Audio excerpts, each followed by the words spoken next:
lefts coming off of DJ's car. They'll tighten the lug nut, send him on his way to pick up a few spots. The Dr. Jerry Punch. Once again, not a single change at all for Jeff Burton's X-Side Ford. 4 tires, full of fuel, clean the windshield, clean the grill. A little bit of debris, a little bit of a scrape on the left side. Let's check in with Bill. Right sides are on for Earnhardt. They scrape the grill. Left's going on. Waiting on the left rear. He's down. Look out for the 28, the 10, and a big gem up on pit road. Oh, man. Did the 18 car make contact with it? 25? It looks like he might have. He stopped there. Oh, yes, he's got significant damage in the right front. Bill Weber.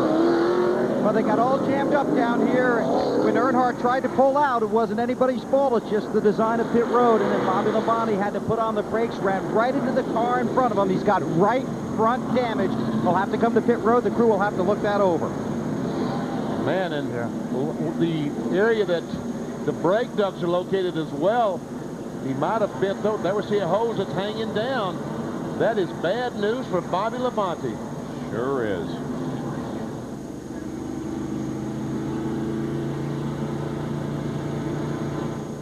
You ever see the cars leaving pit roads? There comes Jeff Burton, the 10 car. Earnhardt just completes his, and there they start stopping. The 25 runs in the back of the 31, and Bobby Labonte runs in the back of 25.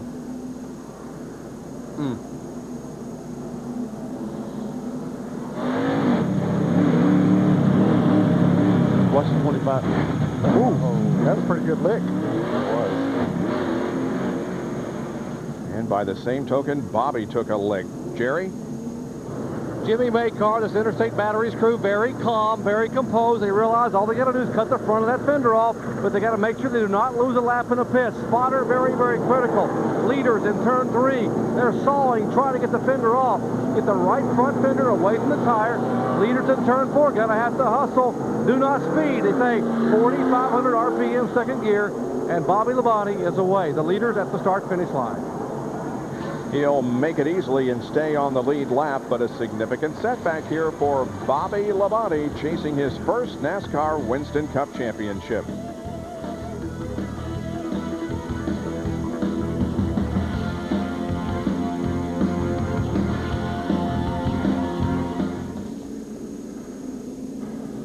Well,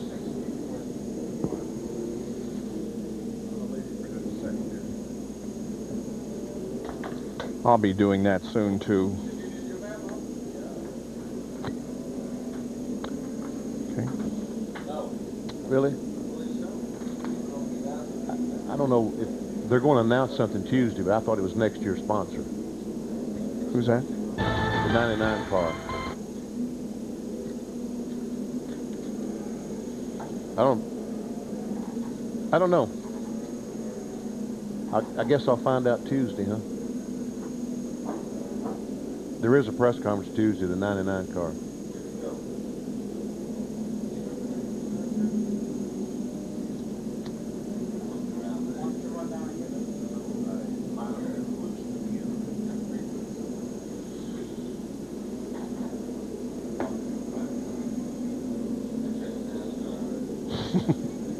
Would rather hurt himself than his car, huh? They're all looking at the pickup over there. How about you camera see that pickup? Mike, I turned to, can you see that? Can you see that pickup that's already in?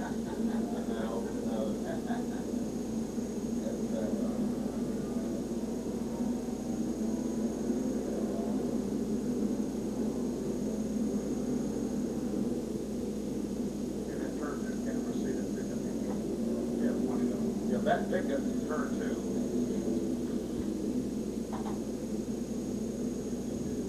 We're doing the promo.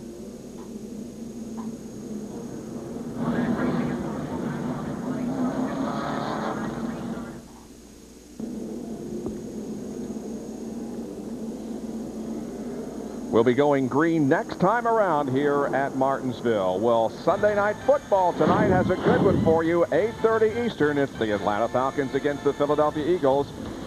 Donovan McNabb has thrown 4 touchdowns and ran for 2 this season.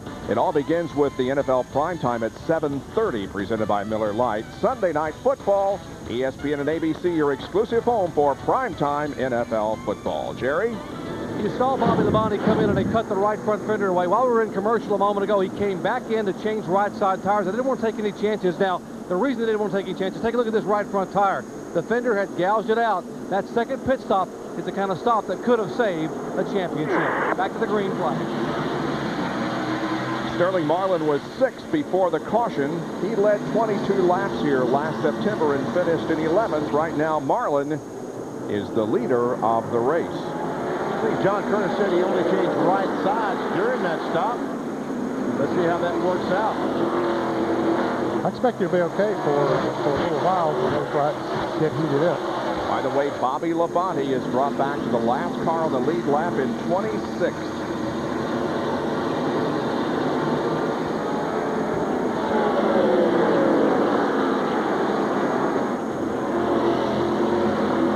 All of his challengers are ahead of him right now. They said he's getting battle for points.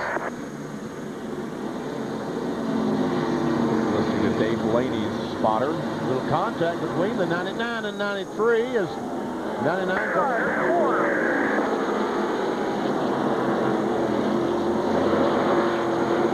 Oh, trouble here is the spin.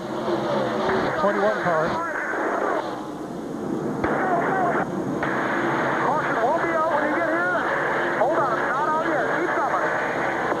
Now the caution is out. The car, Elliott Sadler tried to get his car going, but couldn't. And Blaney is not going to be able to get his lap back as Marlin takes the caution flag.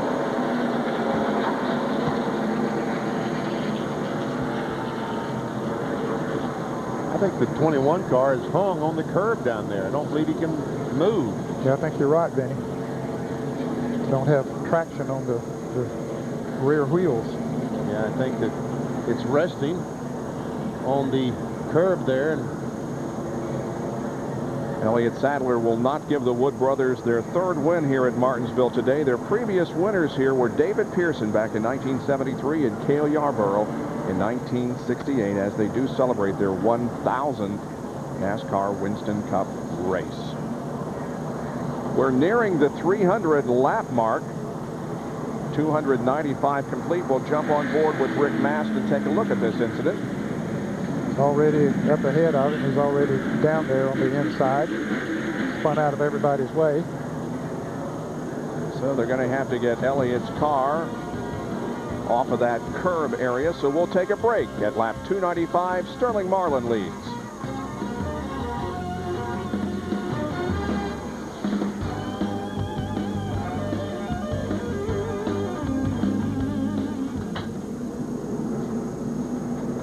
we were warned you were going to show up, Pam. Yep. They said, look out, that Pam's going to show up. Thank you. Thanks, Mike. What an idiot. What does she look like? Just like always, a day late, $1 short.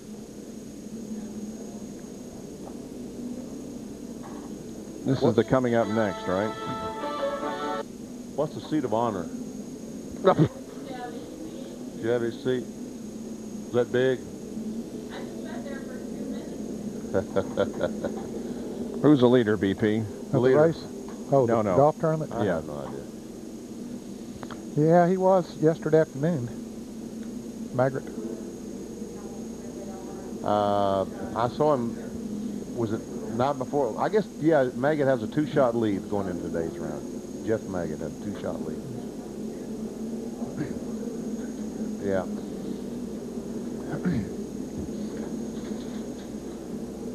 Okay. Kevin! Bob? Whoa.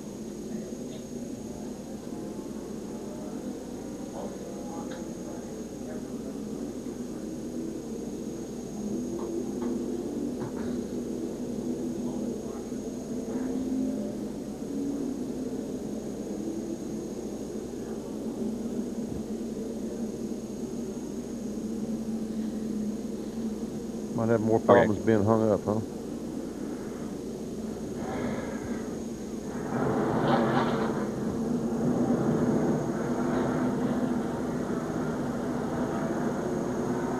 From a high overhead Martinsville Speedway in Virginia, we welcome you back to live coverage of the NAPA AutoCare 500. Coming up next at 5 o'clock Eastern Time, it's the PGA Buick Challenge from Callaway Gardens Resort Mountain View Course in Pine Mountain, Georgia.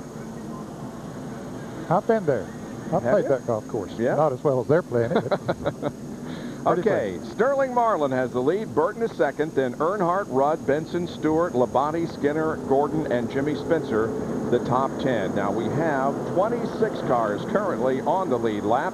We are about to go back to green, and when they take the green, it'll be on lap number 300 at the conclusion of lap 299. And you see Bobby Labonte, the NASCAR Winston Cup points leader, back in 25th position after an unscheduled pit stop. Here's the rest.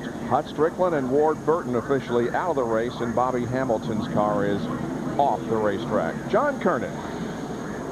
Hey guys, here's something new and improved. Well, maybe not improved, but new down here at Martinsville, at least for me in the nearly 20 years I've been coming here. The 4-car lost the wheel, the right front. Guess why? The studs broke. All 5 of them. I mean, that's a new one for me here, Benny. What about you? That causes by the wheel being loose, John. The wheel is a little bit loose. It wobbles around on those studs, and it will shear them off. I've seen it before.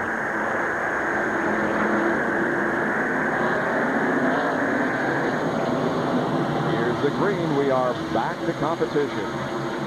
Oh, Blaney dives in there. Whoa. The 12 car gets in the back of him. He nailed it, and we got a mess. Keep going. Get her going. Get her fired up. Fire out, sitting on the bottom on her, guys. Now, but there's no caution if the 93 can get moving, and he does. No caution. Caution, no caution. Let's go. No caution. Labonte gets through okay. So Marlin maintains the advantage now. Jeff Burton second. Here comes Earnhardt. We'll take a look at it once again as Dave Blaney tried but failed. He wanted to get that lap back. He wanted that position. He dove in there, but he realized Sterling was going down. He tried to jump out of it, and he jumped on the brakes so hard that he spun the Amoco Pontiac out. I tell you, he was fortunate, so were a lot of other people. That happened right at the head of the field, and for him to be the only one that spun around, a lot of sheet metal bent up on some other cars back there as they sort of jammed up.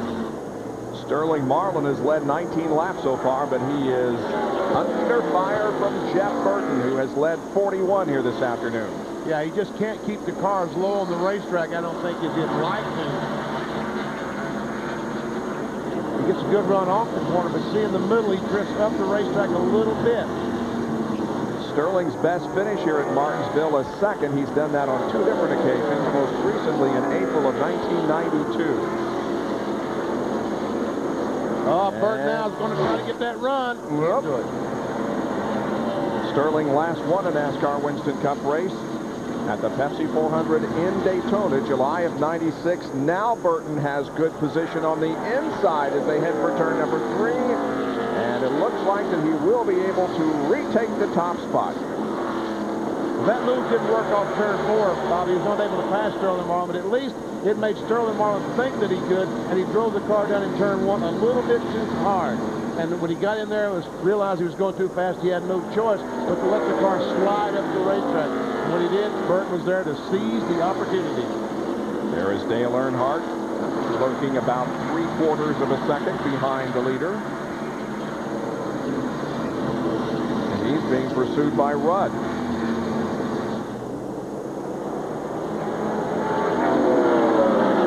Benson's a 5th place car, but those 2 tires he took on is let the 4th front in front of him pull away a little bit. 7 times Dale Earnhardt has visited Victory Lane here at Martinsville. Won this race 5 years ago.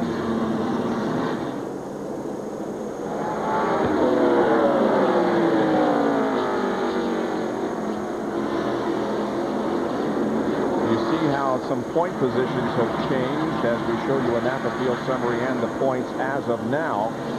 At the moment, the interval between Bobby Labonte and Dale Earnhardt is just 181.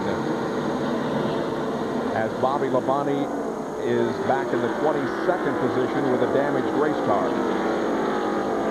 Now all of a sudden, Terry Labonte, the Kellogg Chevrolet number 5, in 7th position.